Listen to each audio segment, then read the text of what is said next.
mia to kudo mia no mia fofo kudo mia dadao mi ho efien e mi le kwa mi so didi pe nu kwa mo TVT di e mi le mia be wona la me se me wona o mi ke mi hodo ani nkeke do alo kosi alo we trido we ya ke mi hodo ania e we troya to hedia mi da pon poso gbedo ho be hunhun nti kudo ese ke jiru do ado dade be wa no ro jine e dole ki ko na be coronavirus a ngba pomo le mia be eduamende ba keketa wa mi la pompo swenti e nya veveto ke mi la biom ne ba me pepe o troya ni be e si aro le wo dia do amegedo le gbome e jiru do am do la gba hun gbedo ho wo do apupopo we tepe e pupope be tepe ni na gbedo ho no huade e do hiade e dole kwiade ma ba pomo nu soto e wa me ava gbaro eduamea to ami pe na mi pepe o troya le mi abio se be kurika wo le o le dogo le de kebe avun wo wa me aso ke mo le de kebe e dole kyo entia mi le do akpena mi do mi abetoro do talo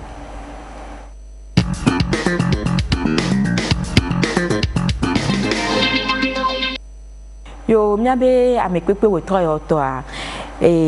ma de wo sofio mi mi la po ape Lucigne dia mi la po dokita Gan Priska Tabul Suma ni dokita Gan Leka le Amutie Vebe Kwanti mi la po le mi dokita Gamboa imam adjoint El Hadj Mama Mustafa ni imam adjoint le Tokwen Solidarité mi la po ape Emione dia Osofo Bubuto Atiogbe Afanu Foli Amos enye ziminoto leka ne hasoso gane ke yekpona gbedo ho alo dede nono churchio kudo fidelo be dede nono be enya ogbo amepepe o mi hogbelo nya ho meto ni so bido ni so nyo mi le dakpe na mi de ke ye mi yomi mi va miami wona to o troya to me be wa kwa kundo gome nami so kudo de keye militaire andido ne afunke mi le wo vo le nyame gbedo ho vo be be zime so kudo e do coronavirus be e do lele andia mi do ebe akpena mi lo ne mi aso ye dia mia todo mia be o sofo pastor Bubuto ati ogbe afanu gbo mia bia ebede donc diru do adoe leke do ya vadu agbo do ma kankan wa o do se do dade o kemon do nami mi gba te vodi na takwa boss be leke mi woni san ni o ye veve to be epupofo mbura no na nyi do e do o ho ne ni mi le terminal no ti agloa funu me do be hoho e bana le won po ko ba tu gbedo ho wa jidu ga ba pe ka be o ni la nwa ya gba ba hun do ni so de avayi e de ke mi ho no me wa do decision ke jidu do so hun de ke be do ha le ke mi ho do yo mama Carol akpe kwa mjima dakpe na jidudu do mi do nkube wo jidudu yeye yo de fia mi dakpe na nyonu ke o so dare be ni du prala du don no lo be nkono la ye de wa be gododo me eglobo no ko be do ko na mi o gba do na mi ma mi dakpe na jidudu do dokolo na mi ata njima dakpe no tohare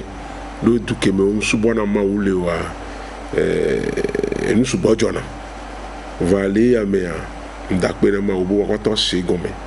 be na khoche to wa ko to ni le funu nya be le nusi anu ma wo hiami eno ngbedo ko anami ba mi dakpe no menyo va mi nye be na jiru do atonami eyo na dokito bo mi pastor le tepo yo otutudoro na mi le mi na nakbe kudo do arwa do mi nye fifi be do alevo e le bi mi na gbe kudo le agbero no kudo amea ye na o pro dokita o ye me njesi mama Priska le ko va to tutudu na mi ke mo be do ko ni so da ma so akbe da na ministre Bubuto ke pona de no ko ye na ministère de la santé a to ye be dokita ko so va na mi o tutudu na mi ata be na egbe ya omu hu pata na mi o huile toko du kon me so be lome kudo agwe boye poto yo npon hu kiku ta mi be popo le be kuto bedo dora lebe jiru rola gba do to mi be fi ko ni fafan yo la fun pote ona mi lo yo enya bio se nyi be na ko gba hun e ko gba hun na mi gbesi yo wade e se ko do dade are e se o to voa alo se de kan kun pe gba le po e ko hun fifi o chan o ke o gba hun na mi fifi a chuchu gba to ko hun na mi a ke o hun ya ona ameko so dare a povito ko mi police kumianto mi be ha me vi ko mi so dare be na me dem do mutonu otinu wa ngba do kwa mo mi gbona nu si anu ko wa so klasi koklo kudo nyenya le ba yoro liquide hydroalcoolique abe wa so no sisidasia mi gbona ha be vi one top le bi jama ton to adora gome ale bo no va je tu no ngbo wa o ma no tebe wala na o ke ngbo one top ba mi gbona de temps en temps alone nyale yejia o won de neto yo sane ami le pon agbon na be ki povi to va po ya nko ji se o ba yo mi o da pe na ibo be mi doto nko yo gbon na mi ve we enti a ho ji se be enti ye ji ru agba city gba be ya gba hundo na mi enyo nyemu nya be enya kembia bia nya i o se gomodo nti na mo nemle gombe ese yeye buwo gba to ba kplo gbedo hoko hunyi so ado me gomenyi be so joda kakava na consider mo de lebe mia no wo mia be gbedo do da we a alo gombe o nkeke ton po mi la no we le ano dogo le consider de camera allo ero to chanke mi so na mia be gbedodo ra be nyan wa de o chon changer a funu anji be mia se ne gomet so mia boy ape ministre agbona mi nyiso ke o hun gbedo ho na mia nkoji se be programme ko le mia 600 000 envoie be santo tomulo mi ma no 100 000 wa mia 100 000 euro je mi to yo jona jira mi be to so mi to jona jira mi va do le jiru rete a mama se eye magbele na se bi pastor ni mawo nu no la benyi imam mu ni mawo nu no la benyi mawo po na no po teji be so na na ha me viwo vai gbon be la ni gbon ya ja jiri do enyi mawo na jiri do ade sere to ele na no jiri do agome be enyi mawo la ni gbon ji ta ele vivere jiri do abe mle ji santoto ele be mi azo amene kaka ne ga kemene over kpobe yo du to aji le dolele aji voa ola gba humo keke na mi gbaja keke le mi agbafo enyo mia notero gbo vide mo ni mia troro da El Hadj Mama Mustafa gbo ni mia biebe keye de kebe do aba genje mia be Togo be fiarupe amiade avunke mi o mi drin so kuro de kebe do anti le mia ba paji o le mosque ba paji o bismillah alhamdulillah wassalatu wassalamu ala rasulillah kengwe nto cha ola hu mosque tutu gbanto wa minno les réunions les unions musulmanes o yomi suboni ba tobe amede pe ngba va swebe ya yenti alo ba tobe maleonti otu bedo ho alo ke o le huya alo ke be le tutu a hu a video sigbe a video ke mi le plenu le du ben kanti ao o huinami c'est-à-dire mi hobe mi abe bedo howa e hiambe mi ayi funu ke mi ano sesende mo nya fi ke ola no ifunu ano von donc union musulmane yo mi subo funua e nan to cha e ke on to cha ni aba ke o li mastrasi o mi amide e ko ni courant o ke mizana mide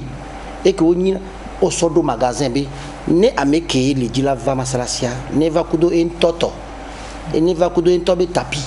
ne va kudo en tobe chapelet ke ma sonde dade mastrasi be amede ne va so ne ba tobe ke ame aswe ya troso dade ame a chanswe le ke mi la wo mi ano sesendia mi kwabe agbeton ba no sesendia enyi ende ke professeur sallallahu alaihi wasallam na mi be enuke amela bio le maugbo so wa enyi la messe na tepe donc ne la messe la si wande ko la tewe donc le ke mi awo ni nyi ma so do la ho nyi mi so bana medi alo ncha nyi ma vas le sesende amedi chala ba eto na ma na mia ne neye président union musulmane yomi subo kengbo e over hui donc fifi mi va les deux gbeda mi anto mi swebe mi trozo ameke o le dopo mi abe masalasia o hui on po ho masalasi potia o leke mi amiawo ne ame kpɔtsɛwo la gblɔm be solidarité be masalasi na ye fifia wogbe be woma ho miatɔ yentia mia wɔ nyɔ de afiɔ be de miawo malɛwo la te wɔ nyɔ de donc ngba nyi kpovitɔ ye la gba va keŋgbɛ miawɔ nu ke hiã nyatɔ mi dzesi mia ɖokuiwo bi créé puisque nyɔnu ma gblɔm be ame sia ame ne créé police de la mosquée masalasi me be police a masalasi be kpovitɔwoa wo ne na nyi ke woanɔ dzra nu sia nu ɖo donc eya nya ma gblɔm be kpovitɔwo ko va mia gbɔ wo dɔ sugbɔ seulement wa filmer wa de photo abele ke wa caman be dɔ le doa wa be segi wa enyo akpe kaka LH dokita Gampriska enua na be pastor bubutɔ egbɔnti be na yo dona go gɔmbe yo na dɔ kudomi nyatepe be mi aro kita gamenyi edo ami mo jenti le kimi la edo amaba mi wa mi awe fiona mi le mi dogo kudo pastor alo imam wa de nyako mi bona na wo de ke do ina do nke mi jina so wa gbo. D'accord. Merci maman Carole akpekaka quand on dit be amomnya be dokita ona doku pastor ou imam ou voa ken gbowa hu churchi ken gbowa hu masalasi wa mi Togo ku sigbele ke monsieur Achogbe Glensande ya mi Togo e ke mi Dogo a ejijo obe mi mgogo na yo sugbo mi be yo de mi se le préparer mi le dra mi aro ko do mi anyanya ke mi lava gblono enya ke hiana wa ya ko weni pastor ko weni masala sitawa enya ke we mi la gblono tututu depo mi de ma coronavirus abe edouanao lekeye milawo ye edoa amola va chochi amowa va be yo va suboma o po ma so doa ajo ya homo mi de no gomena kikem ye mi gbazi alodo mesure barrière oti leke milawo le chochi o leke wanto fumi wanto de susunami o gbagblo police benya police ke la vérifier ameya de kloasia ameya echon takuvia ameya leke milawo o gblona mi to champe amedolia oni kondibe do to be yo la contacter o bo yo la pele ke yo a s'organiser yo mi gbaglo ni so wan to gbogbo to ale melo depo mi gba ve de nya o gomena ye mi pero wanti enti emi la glo be fifia o dati be in church yo ole no hunde kareka voa mi dati o nenu mi gba le ngbo domeno mi la gba no accompagner o le klo do gba no la sogbe keke la dodo akpe kaka deke ejidudua va hu church o ni sodua kafla ejijo amegede doa amesugbo mi anto mi gbona be mi mo popo wa alo mi be dede popo wa ele mi ato honogbo wa amedo wa church yin dele wa ba gbeme bebe na ko church hwa o seveve wa ko mu church ya mi bi onya america fero be church ke jidudua hwade ejoji na mia obe ejoji na yo ejoji na mia de ke mi kpodo be ese ke jidudua do daria yo la wedoji ima baba me jidudua ka ba ti te gbebe ya pa to church alo gbedo ho won keke won ma kwa mi ase mi abe dada kunya no video be me komedi de odalo Agdombe jidudua afode de nyere bebe doa Chris ani Christophe ano a home kaka nke mois de mi dans 7 mois ami no home donc eni dogodo na ame gboro vare ke jidudua swero bebe mi atro hia e joji na mi acha afonyere bebe ne mi be respecter de mesure ko le bon mi awa ne mi respecter no la que en tobe due bena mia hia ele se do confiance bena church we donc mia sam mia o ke ni church ha me bio cha ni la we ni la zone se odi e se que o do abe nene be dole le ata magbaka ni la zone di kuro e nu ko mesure wa cycloclo ado masque distanciation de no keke community de convenu yo de mon church do wa oto ma azun amonuve alove miam venia a church donc alo miam yo la kumenya donc amuni le convenu di joko donemi ta ha odo nyire foku gande kemelem la ve jiru ga semia fodo de ikemia de do amaba mi ye yu gba hu church ya ekpere do gba va ne church amogan mo yo le church yo bon kwa do va no abe mi o mi agbo a u shena ni ve su church akaka ya fomu ya lolo la kula lo lolo la dogan alors là jababa ano 1 mètre na mere donc am ko be mi respecter muma la don bien dit moni go church akwa yewa kolashi alors ano 1 mètre ne wa no nyo alors didi mere kanu wa no nyo awo la ni be afo mo chan church ba mo gon wa no gbon wa be ha mo dio ba afo mo chan nya no no na o mo di yo la no no na do me yo la no no na la pe da mo nti be so a dolele ya ma baba idi wule ibele dia pour le church hun ya nti o anya ma dia so jiru lo gbo be church yo ni church ntonto wa ti hun anu hun ape ko bi na jiru do e wa nyere nto parce que mi hia mi asubo le nono e me ma be e ha o bicha o lo sensibilisation e ha la pero jiru wa nti be sensibilisation ba nyawo ba no fasim no e mi aja mi la subo ayo mo wa do grana mo gbara pero mi anti nono me le ke bele do ma be jiru mi ato be nyu ko bele e na bele so na mi vide wa mi no do gbara e ma wala ve mi anwe e to ama a se propager subo ka wa jiru la ba ko to patana mi ko mi anwe mi a fo ku be ni be do ala gbon parce que church yo plutôt là aider gouvernement na sensibilisation mi agbo le fie no va e o ndo cash no ka o mo beten no do mo va do fie o le obligé na tro jura do cash ne et c'est be ni mi agbo be cash ne obligatoire gouvernement e grenami e fifi me ke mi le de o va e go so mo ja ba church o ja pe me no te ba gogo amere e ka do gbona me donc o we la ni brevi ka le za donc toi même on l'obligé la respecter nous que gouvernement go le church o le répéter na mi o doléance ku situation ni be e mi abio gouvernement be ba ka ano gboro mi anti sensibilisation me ba hu church o pata ja doléance na hu church o pata hu mo la na be o ya mi do la ho me e o le gboro de le se go ba no to wa be church o yi ye pastor o avec les aides pastor o a mi fo gboro wan ti na on se mo go me wa chora ka sensibiliser mi ko ja so ba yo pata kwa mi le gboro gouvernement ti won me ke mi no do enye jijona mi nínú jiru ba tẹ́lẹ̀ wọ̀ ebe dọ̀dà sí lèmi ata ẹ kpọ́ bẹ agbẹ̀tọ̀ jẹna sọ̀bọ̀sọ̀bọ̀ ẹ wọ̀ fún mi kpọ́ ebe dọ̀ wọ̀ bẹ ẹ sọ̀ dẹ́ lẹ̀ mẹ́ na chọ́ọ̀chì ha mẹ́ o bẹ wọ́ hàn wọ̀ fún anà ọ̀rọ̀ kìsì atẹ́ sọ̀bọ̀ ma o ẹ lẹ̀ ne bẹ ẹ̀dọ̀ lẹ́lẹ́ ame kpọ̀ vọ̀ ẹ̀dọ̀ ame vọ̀ ne mia gblɔ bẹ mia wọ̀ mi vọ̀ ale ke gblɔ bẹ mia dẹmɔ ɖe mia nɔnɔwo me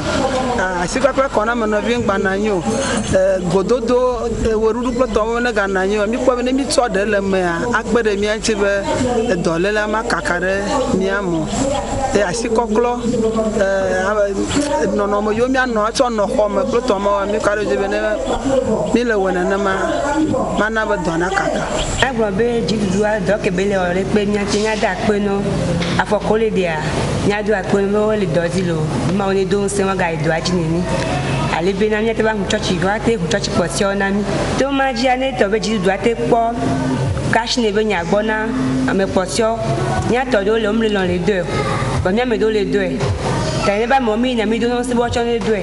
ne wa te kpɔ akpɔ wa dzi na me ame sia me ate nɔ doe wa nɔ respecter mesure barrière wa ŋkpɔ be dɔ magate asugbɔ kpe ma le ku na dziɖuɖua be ne yi dɔa dzi na mi le gosia gome ne idua dzi na mi wa kpɔ kashi ne ba kpa dzi le asiwo me le baro me vevietɔ baro me wɔm le suivre mesure barrière que comme le dɔ kashi ne o wɔwo ke le sugbɔ le baro me ena be tsɔtsi geɖetɔa wobu be xɔse gbogbo ɖe tamle de kuku na be ne kpɔ kote wa gbɔ na mi tsɔtsia mu kpɔ nyi futɔ na dɔlele ya ke mi lɔ be covid-19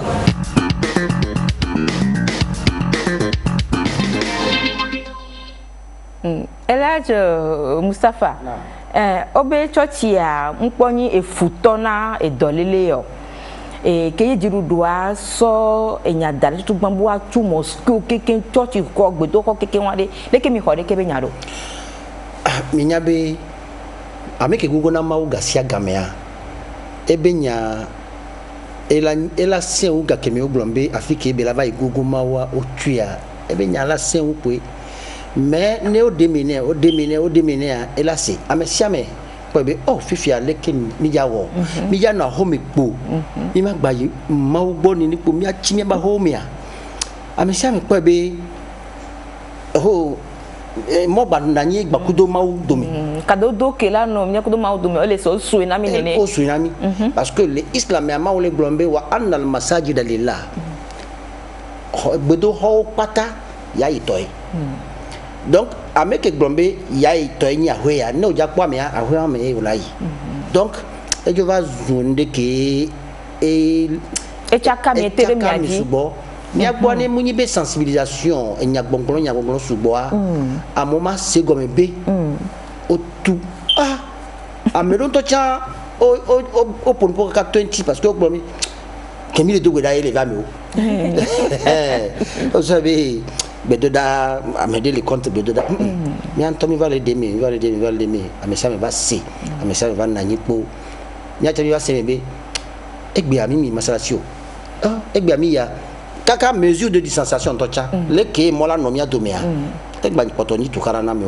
parce que mi agboa e se to cha beni ne mi nanyi mi tote mi ya dogbeda oglo na be istawo so fu kom mi tote nyode mi ju afo mi gogo mi aba fo vio ni to anono yo mi abe polu ni to anono donc ke won gbale ale sigbe alo nono me bouye o so va di godo da me voir ko de miname autre soyi ga kemi prophète le ye au prophète mulu ki prophète couvre ye don va prophète le eva zedeka ke ngba vale ya don ni ya toki bana me eva donc le mia se gome a ga kemi ke jiru doa e tugbedo ho keke wa mi le do ni le do amesa me le do enwa pastor atiogbe amedo gbona be mu hia koko be mi egbedo ho me tingo ko mi adogbe na ni ma wo afide pe ke mi da mi le mi ba ko me mi adogbe na ni ma wo nka ti gbedo do ho egbedo ho be tutua be se bana mi no ale gbegbe miawo ya bia gbro fi jebe abele ke imam gbro ne ne miawo ya mi yinu no lovo miawo ko na nya ve na ha me viwe nya mesia me nya nyo ele bi mia pote mi ro ko da fili sibele ke bibla gbro mi gbagbe mi popo de wa be ne mi va funa mi so nya no tudo amodo e na ko tuya amero si bana voa o nya npo like o wo be ko si npo like ke ngbe no va ke no va je mi aji ne enyi de fo vide gake mi jakpene ma o ke bible agbe gblo be jidudu enyi ma wula nyigma jine gblo nya de mi asekwa evivi o eve o mama Carole evi o vi fetu kine on gbegble la hobe alo ne ndeva yo le ja protéger a negbe ma se ono po ya ela fa vivre nka bela o ne fa vi kala gba trova gbo yi ne mi temi fa vi ka mi na jiru gbo bo no hu na mi be mi na do to la yo gba hun ohun na mi ba mi be nso bo wa gba hun ewu nene be gba poto wa gba hun ewu nene o le se mama Carole mi awo nyi asoso chuchu gbon odun ko bo tu church lo togo po asoso ke le pule gbe enyi asoso chuchu gbon ye va so yo church yo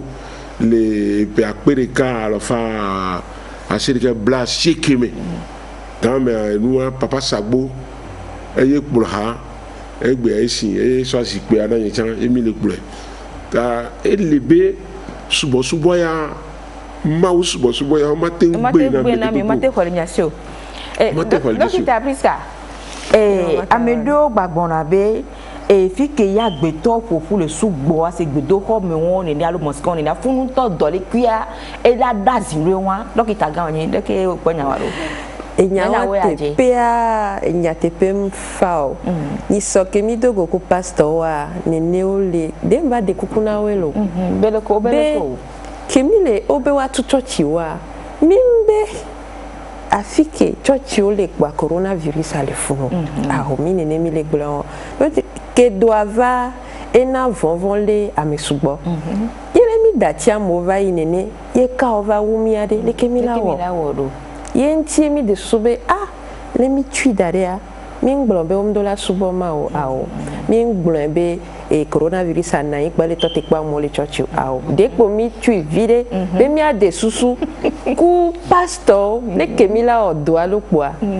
won ekpo mi le po ya enyo e va ve me be ko tu church ya do le hunware o va church won be de mi poye ko yare nu ko po e se ade o woro ji association ke mi le gbon ade mo le mi no mi aso ta ku via ho tun ware church ko mo o va yi de kai ade o po jesi won be o le woro se ji nya wa alo ko tu church ya kwa o tu mi ato o ngba church po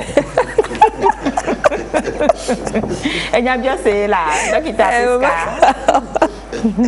Priska ke mina ohun church dewa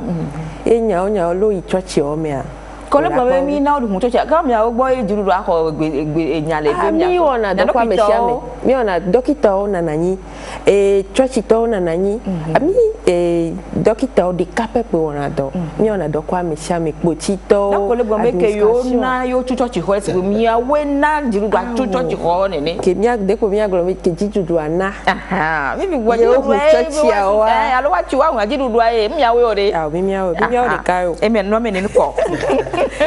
Dice que oh chochi onya wa que mi chochi de cadeau mi évangélique mi chochi d'autres et on respecte mesures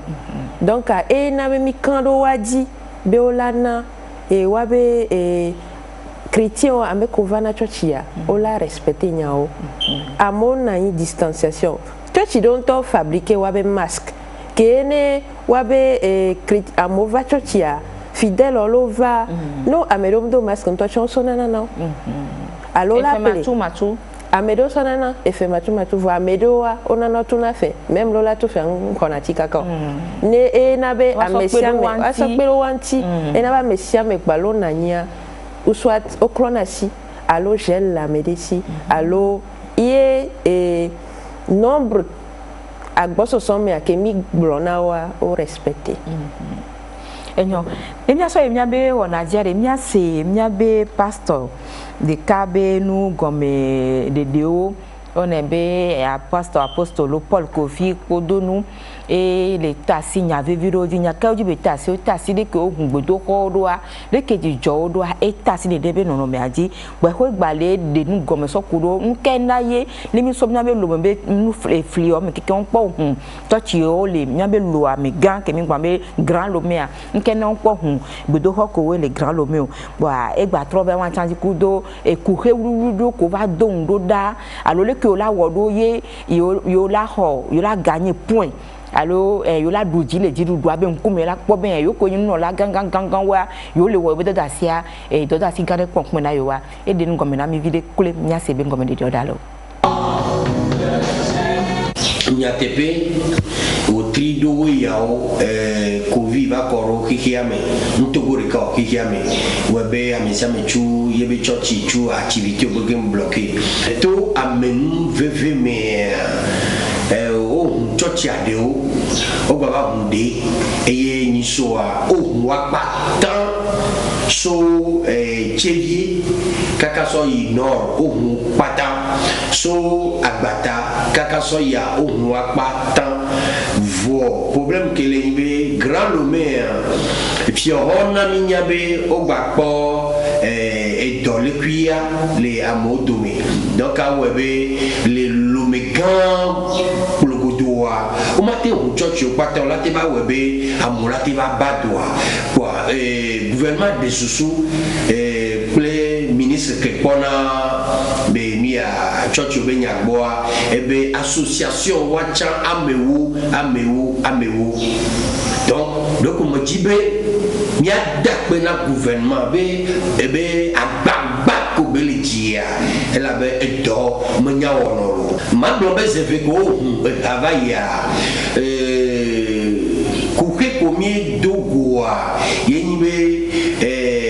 ni a mo chimben chocho aloko yo be kashine mo ma me gedeu webe ko le tu azande pour la ko ame via la ba de va bon vire pour kakea kudo mpupu nawa alo tu pupurua webe e va le ma amesiame eye mi de comme nobe aso no so chon tia mi be jijo popo yo c'est-à-dire apeni chiobe e do abe ngba donc amesiame ke dibe ya no agbe akwa edura achon yoroko alo la teso la alebena yoroko donc ezinde mi wajibe wachonwa donc webe blem popopo les cas fait quoi evama amegiro affordé de ko la no mia silura jidu agboyimbe chuchugban mia be ram vioa mia pastor donato eye mia pastor wa mia chami donato jidudua webe ce que jidudua de toi mia wala pe de jidudu anti eye mia pompo ne me ka me vio eye mia na wanya be le veve et c'est que tu dois do kuru choti be munchia mia wodoa le asila simebe dokia mbakaka le togo jwamo amoko te puna toro fiona noa nyenye be nyabe toda sibe yibe nyawe ta mile de kokone jidu dobe ne potio kwata eye asila sime mila du do le piège.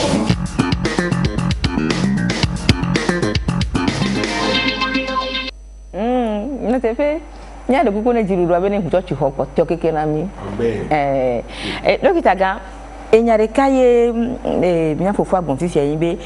lome be nu to mea grand lome a edoa egbale kekita ena e church gbedo ko le lome be fli o mea be ko fofo me npo hu ware amede bi on so be na de tata carol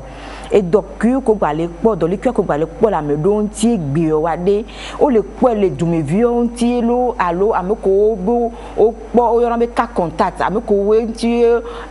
ameko wo po do le wanti bo ameko wo do e kakudo a ko to e bu won keke won fa po me won yo so daro quarantaine gbele hotel o da o ba won ni ade ala me won ti o le po do ale lo alo do ko le po fifi ade ajume vi gbalo nti po le po ele ma amede bi onya wan be ani dokita ba e mo ajipo abe mi la so ja ke se dokita gbe ale gbo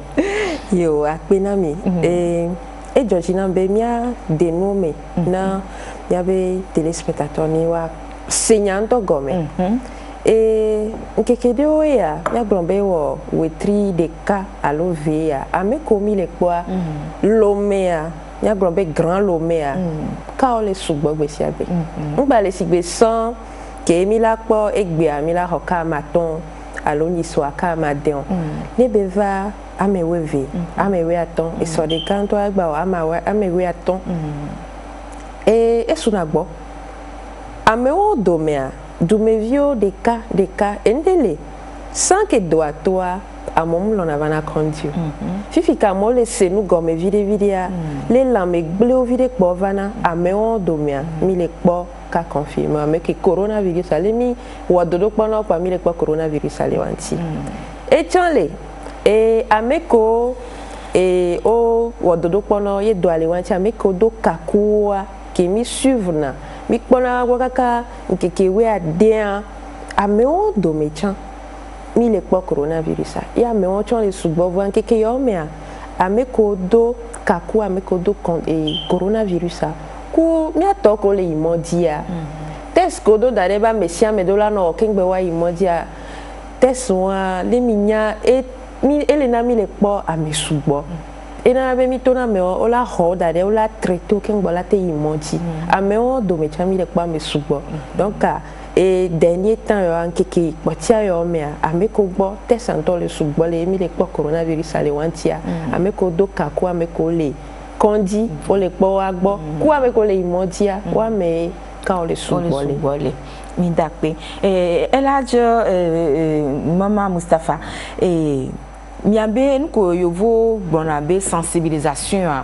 a pona miabe ha mevio a pona me ko wele miaba lozin wade e mosquée ko mi wona le kebe do dasile a to kon solidarité be flimeye miliade le ko amiade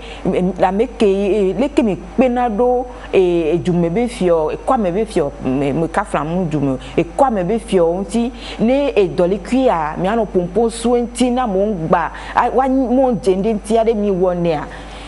allo mosquée apoye mi le da si gongo leader religieux en ko yana be leader religieux mini le ke mi na do kudo comme be fiodo ne mi aso gben le ke be e do agbola fun ya be wo me ma brombe le nyawo me a mi abi amega apen konolanya ameke ntoni imam le masrasia e kudo mi abi comme be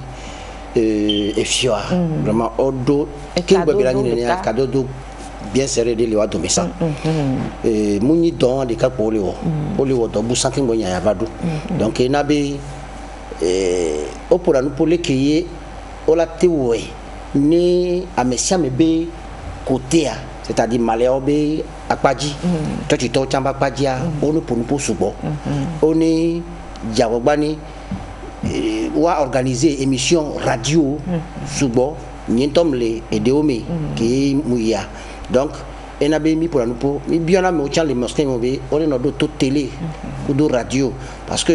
nous quand tu nous de que on l'a organisé à yo mais au suboa au badia na et nya buja la bava yon be o be amon gba bo mate bo me o be o ja bro nya na o donc if ya o organisé tobe radio télé hier vendredi qui fida qui amolava ola tutu da a monsieur amené to radio monsieur amené to télé ne batenya nous kelemia pasteur alors au sofo le sofo maté bon sofo tu as fait à l'apostole révérend apôtre pasteur Boubouton et we kpona dede nono church yo be dede nono be nya ogbo e kadodo kele nyakudo ejidudu be minister ke kpona mia be church be nya ogbo e va me be nu gome masero va nyame ye nya ha me be yo awede ke o ha me mi wede ke a don be nya do va do mia me a e le ke mi ba wedo yo mama Carola pe wa ole gbon be jirudu ale sigbe mi abe ma wo ne e se ke jirudu adu ami do na gome ne se ya pa jirudu gbo me mula do funu to kusu keka ba no du keka so nde keka do to me o la mula do funu be jirudu wa yin be ma pe la mula yin a enya bi o se wa on ta vi ko dia ne va le shindo afiria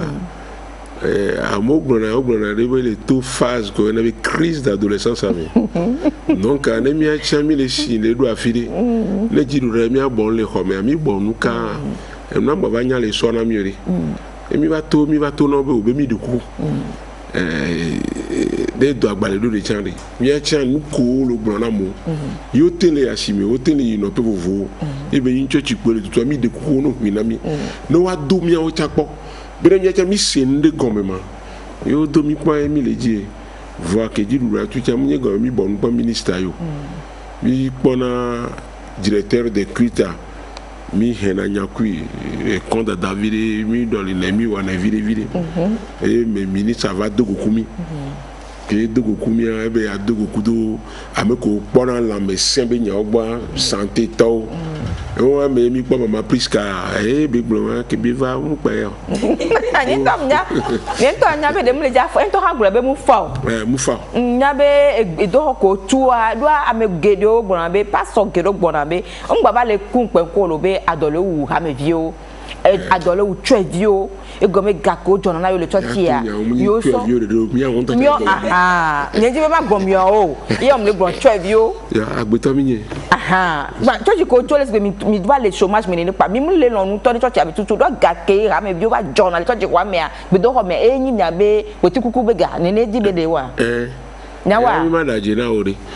le o ma we yo ma o fon le o me a amedo le awawe pona en ki bien ba administration ha be popolo be nya ogbo we o ke yin no la ma wo so nya na o le so le na ha me egbole be na mekele o gbole be nya la du to dokebele wa me dan we tri kwa o la jinde no cha adwe vana va di klana wa cha wa gbo enu adefu e twa bi kwa hoshi o le de yo le mi asi le ha me mi to no sukulu mi pe na do wa amedo wa toku wa no ngbale miawe do sukulu kaka do sukulu ka ho maîtrise ntocha donc anu wacho yigbo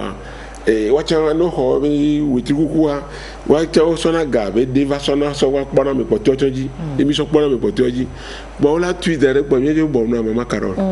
e vi wa ntoko ji na le mi okure ka gbe ka va dapa mi va dapa de ka kwa me ba pa dodo a jirudo asenye ba pa dodo a ye be gba ehun na mi vi dereke wa etepe mu fo mi la gba no aso na ji be wa hun keke ko do no la gbo fifi be na ye be ji je yin be no hun wa pata npo fori do be mi gbo mama mi gbo na dokita gan docteur Nyisobe mi abe church o me a wacha hospital nyo ina church vovo amedo nya assistant d'hygiène veut dire ameko ina école institut national d'hygiène yo va una tikero ai ho me be aso u kakada ka onu na mia o le mi te mi plenu o dare ale bene amewo li mi kpɔsia o va wɔna mélange wɔna mi la wati ke ɖo xɔ ame na mi kekekeke keŋgbɛ nkeke bu le mi gava wɔ tsɔtsi. Enyo akpe enu kenti ye mu le bio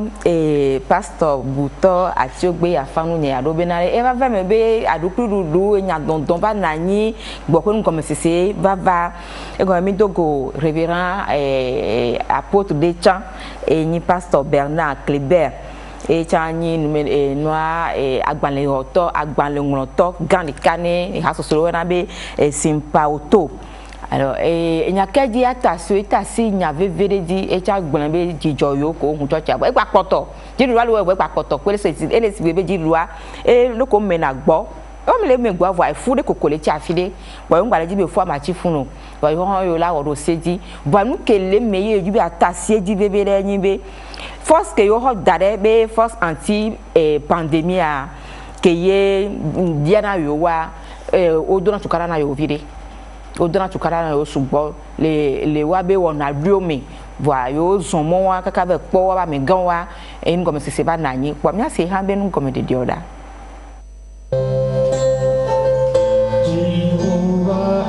Abale ke minya nenia ona mon kpɔkpɔ be fédération wa ʋu tsɔtsi wo na le préfecture de Golfe eye préfecture d'Agbea wa ʋu tsɔtsi wo nenema ke ona mon kpɔkpɔ moslem tɔwo hã catholique tɔwo subɔsubɔ be ha nɔƒe vovovowo enu wonyi edzɔ dzi na mi doko me sugbɔ ya o me sugbɔ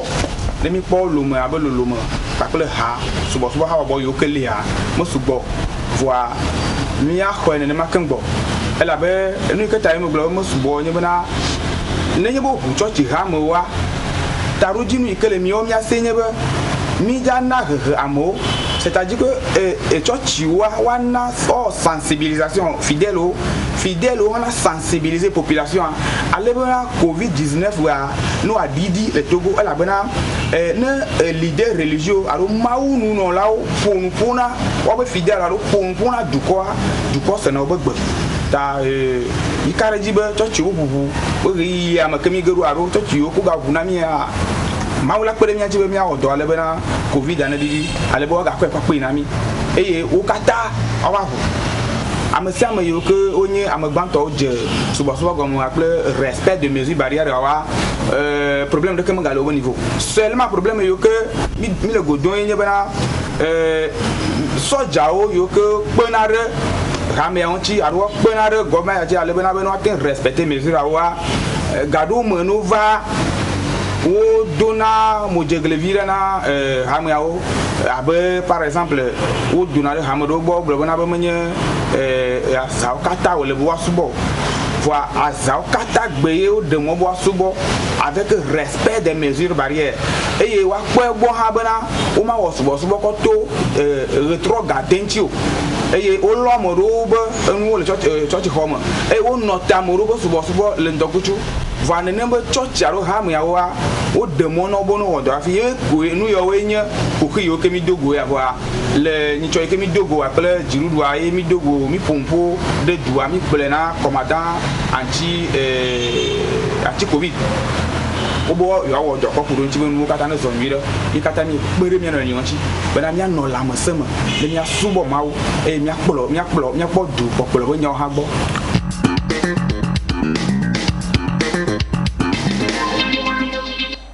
Enyo mi le dakpene pastor bubutɔ Klegbe kebe nugɔmeɖeɖiwo mi se fifia dɔkita gã ɖeka le miame wòtrɔ ya ele miame be yeagba ƒoƒo na mi so leke be dɔlekuia ŋuti leke be dɔlekuia ekpɔtɔ le ele be le wo anyra dɔkita gblɔ fifi mi se wa mia biɔ dɔkita se bena de coronavirus be dɔ ŋutɔ aɖe edɔ ɖe be nyi ke eno gbe le kpoa anya be ku nɔ te kpɔ ya eku be dɔ ya. To edanto do fofo ke be gbale wa nyira le yovo de nto ye yovo de to wa o le tarasi wa edanto po do ke be ni po va le bia de negbe do la me no kwa anya be ya ku no te po ya ao kaka ke bi to do ajia nyao e baba na mebe mi kpona medo mi be mia gble no be nene mi ododo kpona mi kpo le via amedo to na vigilo eye wa o la be o e go me be vona me wa e vo o e do voen di o kpo le nchi na ma Maou, mouna miséricorde. Et doré benyam les sigbe. Et doré vede qui est le do la mena kwa et comme yoko aho. Mia be lantia soja ko le la mena mia o le vo. Ye soja nyoa et dépend et so le ke gbo nyen tom na gbenye doa. Ye so e doko le la mena ma. Amedo le na soja vi o wa no la meseme e wa no la meseme wa kwa e gbe won e amedo le a diabete le wanti wa be soja wa o ma te sen o sigbe amedo ke e dore pe le wanti amedo le chan tension le wanti amedo le a e do wululu do le wanti vom le na be na wa do ko egbe amjedo eso amjedo o mai kondi o appelé gbandi tike e nu patana na be soja vio gbojo na keke ni amewo ni ale coronavirus a e va wantia soja gbojo fo le kolagbo kakalagba wa fo e nana ba mewo tina bati fifi le va dobe e do atoji onu ahome o di atike de le fi allo onu atike tutu gban lo e gba leji kola ikondia o miyo dokita kele kwa meva dokita lava elava kpo elado abuino nkeke ve nkeke to mle yo fifia enu ke to edin tamnyo ko ke do atodia etavide pele do wakaka baba don keke ama to ama deme ava kpo la me gbele keke ti abaji ye ba do me amedo fifi gbongbo ma no so fifi ya me on puna do kwa ola ikondi l'envie ande benyibe lebe do la menao ye oto sanyo sese yo laisser les lames yo mi kondi kabawa e gble na nu la menti me dati kaka be do ga ke me gbogbom le su ye lo va kondia mi wa de ko mi la we ke mi la te wa ga wa me ye e kula te veme ndebe lo le doa se le ka kwa lo le doa o to doa le yo ti a home on va kondio yo dati kaka be do afide kengbo gero mi adia mio mi magbate o miracle if ya jesi tutu gban kayo la poko le bon no le doa e do le vovovo ye jesi o chan e do na jesi lo fiona o di na wa no ati ke si fifi a vivola jejo pipipi o la to so koko ba ati ke si ele o ko le bon no le doa de jesi ko e mi la po e la mi o na be yo coronavirus be doa e ja ba zengbo nye ya jesi we nye ko adon ko jina mi ende chanle ki ma rappeler ma don kwina me be et do subole kotoneji odura nkomereka voilà mi oto le do agbeteji pavo pali videbe aglem alors que et dore la nai eta la to dulem et bouchan lava eta chan leme et ainsi de suite et que mi la te po mi be coronavirus elena appareil respiratoire et nous comme so gbona nous que les lamena mi na bi mi gbona nyu edia donc aller doit te dia zozo la no lamena et là no c'est les pin da poma les que pin la poma ma no si bele que e pin la pom yo de mama donc les onyabe e pin da po ye les que pin ya le to eji doa o e gba le gble lamena mtolo apu doa i konti dereka zozo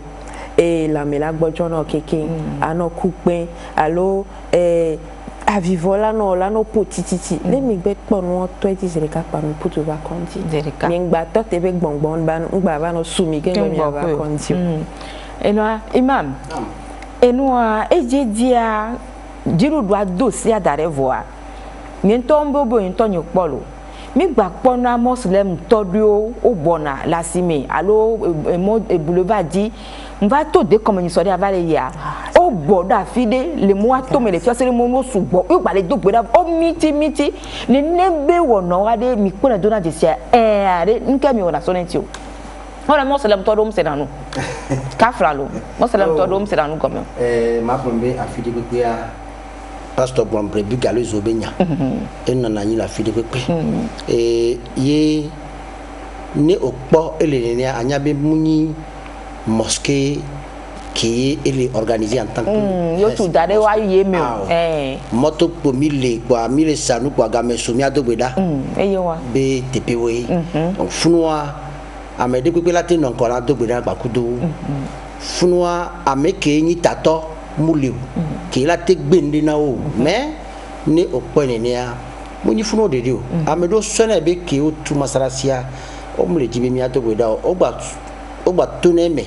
a tuwa do ko le masara sime wa do gbeda ba me de pe ngba po yo coronavirus la po ko allo Merci beaucoup. Coronavirus la quoi ya Georgina. Donc manyae le wo nyayo ne de onya ntocha ne otro référé otro po le que prophète blanc asikoklo gbaloa si ne que prophète be mini classe le no que me bebe mini classe ya esubo donc otro do nyabe dans les vidéos et tona asibo ebe ne au fond de cas et nous tu banko lawa by classe nous kan tio ebe ko mlanya omunya fiki aloto classe tu banko ngwa lende pepe ne oja dogbeda classe tu tugba kafla no donc do son site a essayer les milena classe tu tugba et nous les subonne be ma khle o subo zan keye au prophète Pierre et les sibé dans suboa et tourna alors bon classe donc ni amede les b les wondebe et dolé les au blombe bon nya mkamoa courant to blona mi jin kobe ngba tutu doko so do to karame donc ne blombe wole kia et nunya to et blombe de et dolé les filles qui yo nya ne be nunya to même ne oni nunya to peut-être mécanique mais yo nunya to allo capita mais ne dokita ya blombe le nya pe mi ke nya kla mais dolé les filles mo jibi akwa gbelatia anya bi dodele won odola nunu apade kade adobu ye won ahe money eno pasoga miabe ha me view wa de fidèle wa de ki doya jani poye di du associé dade ade mi hona wa be no ni yale ke ma plainte wa o ba le ke ma grand plainte ado mi parenti wa be courir vovo wa mi hona wa sona ha me view gbo a nka ha me view jina godo so jiru agbalo so mi o me ko wele ni wa be tato le doya be lele mi on va bien mi nya gomesi dobe Alicia mi ho tutu de vovo le ton pe vovo egbe ya enu ya ke jidudu awa ya ma takpe de ma o donu kentio le mi ame amero mu ho ajisebe no va te ho me adole la te na yo va le gong lo ko ya me bible anto gbo ma nyigba ye ya me ntocha e dole la na nyi ati ame vele jome jija ku nu wala ba no po ayala no yoto amola nyigba ji si go me nyibe ne mi jula nyigba e ji ntocha no gba so nyigba va dole le ji wa ki va do ne amedo le va bien na mi nya go me ku na renti no bien mi nya go me ku renti a mo nyi mi be nu nya e mi so blo no nu ke ma wo be nya blo a hu na me ane ba kle ne ba nya be na ma wo ke le subo mu nyi ye ke ma wo yo bo nyunu no la e be le subo dobe les subo mais Coran allo Bible mi hena be nya mi hena no ele on va bien mi nya ke des Coran ntimi bo mu ke jidu bla mi we jidu do enyi mawo jidu do e podo le kuya mi bien na do se mi ho yi se be sidale be sidale mi bene sidale ya chali nu ko gbara mi nya le ku ntini mi awe le mi no la meseme no le la meseme le subo ma wa e bi vivina Pastor, ma bio bia lo ni ma so takini o alo ma so dompo no vide. On to kon fi vide. Pastor be doa e dobe ni se yo la wala ho e fetu wetri kuku. Ogbun ya lo. Ki on va ve mebe e nya va do debe jiru abi ma gba hun gbedo ko de pepe wa nyao le nya ko pastor gangan no la gangan le ke mia o mia be pome mi npa le gon torture vi ko we mi le ko wajo on to fa mi wo ade de ko ja we do e dobu ngbale parallèlement ne mia be church allo pastor be doji nya be dowo wa ape nya ni pe ji ma se nya wa ko apostole Paul brobe gake me ele gbro ma wunya na mo wa ye munya gban na mere pepo ye nte wona dodu na mama Alicia elebe do nji pastor to ya ni ha me le jogara no le na oga nkan yibo cho lo protect ga o dare ni retreat we o jona ga dare be ni to ya wa retreat pastor do la jira do ko dare ni retreat ya le ne ke wa gake mi pastor ja dare ka ro wa lebe ya ko tu gbodo e di po mi le du le ble o retreat be ga me po mi le du le vide mi ko le cvv o adon ko le wu mi o lo pastor adon ko le wu mi o ya nda pe mo ba to mo le wu mi ba se ma o ke mi le subo abe ma ble mi da do ne mi ko ji se angble na mi da do makake a mi amero le a mi school mi do mi be do business wo ma wo yo mi tati ni an le o do so ke le campus am le o do ke ngba ma wo yo donc a me chame po pe do appelle le fi donc ngba ma yo ne ngba gloire et mu le o do ya ga ke ngba wona e cha pastor be do ya yo ngo na me vocation na mo vocation ma ministère ni do charge ni ma wo so no sacerdoce sacerdoce. Ok. Aïe, non, on l'a pas fadado, on l'a pas pastoraux, l'église presbytérienne. Ils sont des enseignants dans les écoles. Nous versions nous tout, nous tout font, on a souvent dans la congrégation, on dit que voilà nous les maintenant, c'est comme ça. Et là que Georgina mi bena mi a ho enwa fadari kaka to fadari kawa. Mi nya sina medowa omuvo. No wa fadari ka catholique hanon kabe no la hala no mi adome wo troya boa game npo yo mi la gava yo mi la dogo kudo mi asede ke wa chando do ale ile wa gbo le catholique be akpadia nya se mi abe pastor bubu torika ke ni révérend apôtre Michel Tebi et tani vice-président né hasosolo ko na association pour l'épanouissement des chrétiens et chaque pona noa Christo to allo fidèle o hamevio be de no no be nya ogbo ba e cha mi bienya e pompo e tasi de keye ka e cadeau que la no fédération quelqu'un be popo que yo nya cadeau que la no yo mene doko wo ya yo a défiant jiru do abenade be ne note po yo wa be enu ko be le diso yo gbo abe e o la po elwa nya se having come the other. Anu mi ate gbere jiru akonye be le nya te pe me a ale be wo do pele suboso wo ha tutu mi yo le fugbo fédération ale be wo do sila sime ale be susu yo jiru ade de goa church yo na alo no lo na me college ha me yo le nya du comme vieux que ma mi gbo no te wo do sila sime apere mi achi be edolele ya be do wa wo nya ten zire to alo be do be no na maga kaka bale kaka no abale me glodo gonla na jiru ade do atoa ekpere pastor gbo maka o me pele ha me donc elle veut be wo do sila sime na de ka wo mo wanye futo no no ne wo mi mo popo nyuto ye konye be ma wona vemi no se mi afa gbadodora be afi na pe na wonu a e no dan lo sesere be o ma ga po coronavirus ya le Togo ale bo te ha me akata le lomento ma ha abale wele nuto ma mamle manana nya sese kle nya tapo nya la no se ma glona ma ha ho akonye be kle mawula o te wonu sia no na mi adoma me sia ma tele jire ma do jire ma to yesu ji a e mo la te ho alo mawula te wonde pepe ta mi jibe mi aglona mi no be le keke coronavirus sese abe tombe da alo hodribane ha na mi le de ka wo me mi abe gbele de ka ye mi le Kristo ma da sese a mi anye jo le mi ade gba togoji ye nti fafa no nyigba ya jile suban kono.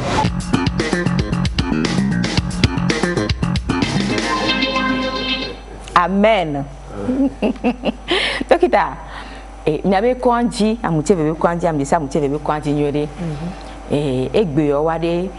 dodo keye ye jiru do aro dade e mi an to ko wenyi dokita gan pona mi abe dole kube nyon gbade mi abe kwanja de dodo won gbale ye dia e na mo le va kwanja de o le va le no me nwe to amia ko ke ka we gbale mi abe konji so kudo de kebe afu ke mi le dire be nyanti o ya glombe amutie be kondia ya be gardien wa mi na tutudobe na medem chonkuku takuvia wa omi mado kpame yele mi do takuvia mi do kpame chanzereka tepele ke mi la kloasi kengbe mi la ya fi ke mi le dia le kwandi e wan chan levo fi de mi va kwandi mi va consultation mi va kwa dokita yo kpobe ameya e wobe da do sign vide ke la yido coronavirus ntia tepele ke mi sona muso dona ke o ma chaka kwa me potia o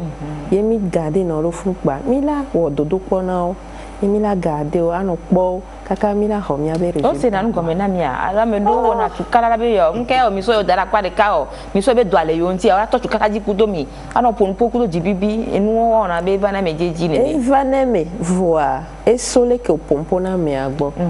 tutu gban ke do ato edia enya olo kpula me ayifunu yo de no gomenia o se ne gome tutu gban be o eleke ye le doke o le kpo ya le ke fia coronavirus la te no intima nke jo la ododo kpo na yo voa fifia sensibilisation ke mi le wo et la mova nenia no gbondi de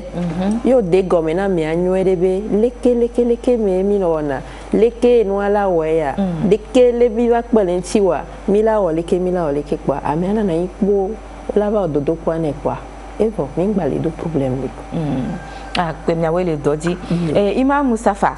ne mu bio se bele et nous que y a donné face gbogbo avec na proposition alors suggestion et ne mbio be diru do aba fun kebe le drele le kebe do le kuame ye mia ko nyi imam gangan agent o imam o pastor gangan wa e mia ha mi le wa fun le pe do diru do anti ku do dokito ba paji ebe edo ya gbagban no de dokita gbon fi ne do aba gban ro to go be jo ama le ke o ja wodo quand dit gangom les miasio machine gangom les miasio abako diu dono la mloa be ke fi ko jiru ala wero ina jiru ale wo kutu ele kuku tre benade e do wa si construire se wa le popu ni gbagban e via enya kawe la si o proposition que la si o la te ngona jiru do e so kudo mia be mosque yo mia be mosele be dodora be nyawo mia be koke me milio alule ke nto do ale do po nya ke la so la te gban jiru do ale jiba me sa me ne heme susuva ne avunya ke mi ne drene ke mia potani ma brombe dog nya ke ma brona wa ole wo wa oni gba we pe e wa we ko e ka jo da ta si tutu na wo ma brombe ole wo wa une sensibilisation sensibilisation information agbeto de olia on peut l'informer or les que les brombe information on ma sonya na mezereka de la ho parce que ce soutient les gens si mais amedo le wa be susumu hu nakabo même ne chicha o le fia o la brona mi be no le fia on sukul via amedo le wa do mi o le ne kaba amodo le la gba fien la wa alors ko be la ba no se le gomi alors amekeye munya noa e la te gble nu sugbo donc amewo wa gbona o e vegoa e keo ameko se voir suivi e ya le ke ma yo le gengbe me chon wa no hunkudo waji wa no pe wa no wede ji nyawo ye miao ke ni tatone gbedo ho wa igba kudo wa mi no na ni souvent mia na nyeji ke mia cha era tori mia tibe gasia gamia mia no lo nya o ko de ni eni a hospital ke o le gba kudo mi le gbedo ho mia e la na be mia pata mia na nyeri ne edoacha bate chitepe le kama gba ho ne mu ni ne wa manyo kombe atike antom pole le ko wa manyo tike chan pole nko na be basia lo kita gale on popo bo a mi do la jesinya do ko ye mi la wodo eseji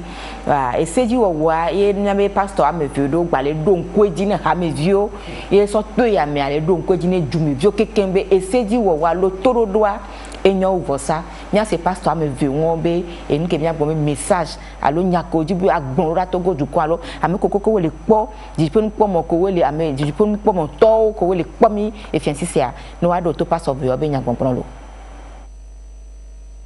coronavirus be doya eva do le ima le mi mesusio vo aba me gbeto pu me ne kwanu sia nu ikeva mon kokpo le miasi be miate wa vo adweji eye abe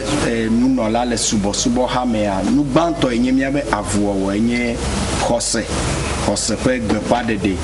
elabe abe hose towe ni a mi kwese gban be mi ape de la Kristo Yesu a edu dolele kle no jinami ekema dovon dokolangbo dokpata de sia de a hose be nyanye nu gbanto emi chole wa elabe ti ke hose be nyale a mokpokpo le ti ke mokpokpo le ekema adan dodo han le be na megbeto atanzonui eye dope evelia abe edu ameyo kulo na mota nyega wana enimia globe sensibilisation lo topo do nyana mo akude edolele antibe nyatepe mi khoma uji se mi khoma upo doyoyo ponseji se vokele be nya nunya ye nyibe edoya o de kote kofiami adandala o de kofiami kote be evanana metonu ko amebe kadede gotamie le mi fianu kude aleke enu ikodo be mesure barrière wa amede pepe ne segome ne nyagba be edoa ele nyatepe eye ziale ke edoma lita enusiani oglo abe port de cash ne nyibe agogo me alo apo nuna me a ele vevede akola sia yi aza hydro alcoolique akokola lo eye nyibe agamegbe hado megbe nono ha aga jopela menovi akupela menovi kle yawa magana nyo emonye nu yo keme miele wotole le me miele koseve nya ogbrom miele gbedodo da haji bena mia nya dovon yada eye mie cho enu kola menya le fia nu dukwa nya be ha me vio kakado ba ko me be ale ke wateno be edoya magalewo eye ne va me be amede kpo be nono me otogbede le jele igbola banto nyi be menya be wajagba geda modomo poveliala wayo nomba yo ke kude edoyanti eye waten kpo gbo kaba yonyi afodede yo miele wo vevere afikude ale edoa ha gavana be nichi tepe de kadidia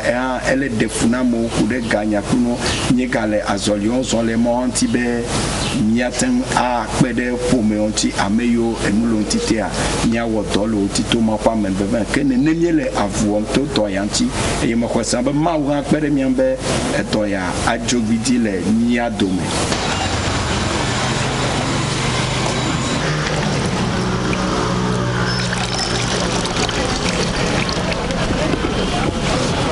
nyawe be ni be d'enfant qui est le coronavirus et nous toto be ni abe moba melenia ni doje sibe et toi ele na tepe le kikia godo kakaba ko ni be toi me le fille de dome et ni abe wona imbe tutuba mi antomi sodo mi ado ko dibe et nous ko patan et dunya blolo kudo et toi le que mila pomia do koji le so mi aba home kaka sova mi abe popopo mi abe rano poa mesures barrières les que au mar te gogo no viu akpa les ko la cloalo les ko la chonkashne kudo les que no mdonde kwela be ona fide vvd ko bideo ano pa romea kalibe abe mom no la nenia ye pumi so na mi abe pometo pakudo ameko patan de ba pelikao so ba mi chochi ba me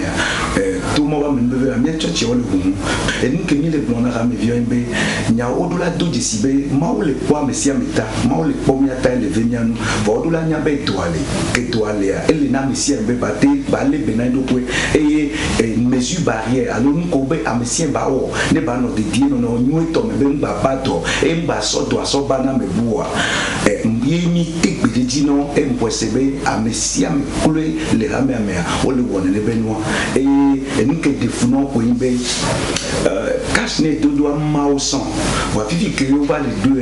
amedo defuno amedo gbogmoti onao wa mi de dipono no be eni amda na ni so mavo imavo eso te bele vai wa to mo ba lo do e la ba ko fifi ke be sova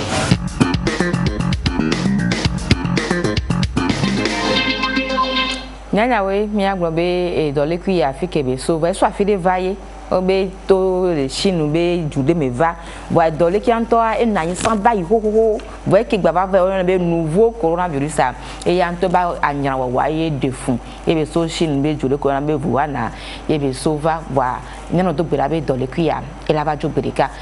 apito ajogbe nyakela si wa hoputare nyo mi le mi be egbebe wona be nuwe ya enya bitu ku klam de kodo agame ati tere nyanti minti de kabe be nya gbolagbolo yo akpe tu ogba ma da pe na jirudua do be ye ba vi fa fam ye ko mi be bia wa ele wo na mi de kareka e mi gblo npo sumi o le mi na mi kenken to kuku de me ye mi le gblo na mi be minister ke pona church be nya ojia kudo dokita o ko gblo na be enwa wawe be to na mi minister be dorele lebele ayi yiti ne gbon dokita gan chambe no ja agba no wa we de mi asorotu be mi nye fifi be do alevo enu ko gbon na mi be mi asonu agbele do antia mi la no we la no agbele do anti eye ma da pe na amesiame le do ya be nyame mda pe na mi be ha me vi o chan ko mi le gbon no wa chon le se yo le we to gbo npo fo kekun amerole a ye Michele Cavallo. Imam Globayo ka madakwe akpena mi ba mi ba pona mo kaka sofi so i kore sen kaselo yo mi atenya pe dokita Priska enya kale mi asi mi hopota na otro ya benyo atone togo jumi togo vio ko wele kwa mi otro yo ndiwe matona novinho fofonho minha to minha nobe avaya que va mi dokita de kato minha pate mi do la cité mi do la stress do minha do coedibe coronavirus ya yelajo et de la to respect des mesures barrières mdekukuna mi chon mi abeta kovio mi abena na bonbon tsunami yolo wa mi dekukube mi awena mi wena mi le vevere mi klasi mi gba klasi gbalo mi klasi kwadi e kumbe matonolo akpekaka El Hadj Mama Mustafa amesha me blo mesure barrière benya ma ba blo benya ba ma to na ameko kinkin so je hakaka va coder responsable ni bidu hoke be amesha me ni wo be do ne ole hona me dia manye na o vai sogo do ala nyeno akpe enyo mi da pe ne mi ba me pepe o tro ya to ko weye mi nyapa na alo mi nyasino yo si nya be nyiko ye ozonro mi adia doa opobe dokita gboni fifia ahwaya muni dokita rekato muni journaliste Carol rekato muni pastor alo ni imam be be rekato edua keke be ahwaye de mi la popu e mi la wahwaya e mi la duezi ba mi le do akpena mi do mi to do ta veve toi essayi wo wa e le vevede mi agba dogo ni so mi la gbe ni ma o fo mi sese dia bye bye. Apena Milo.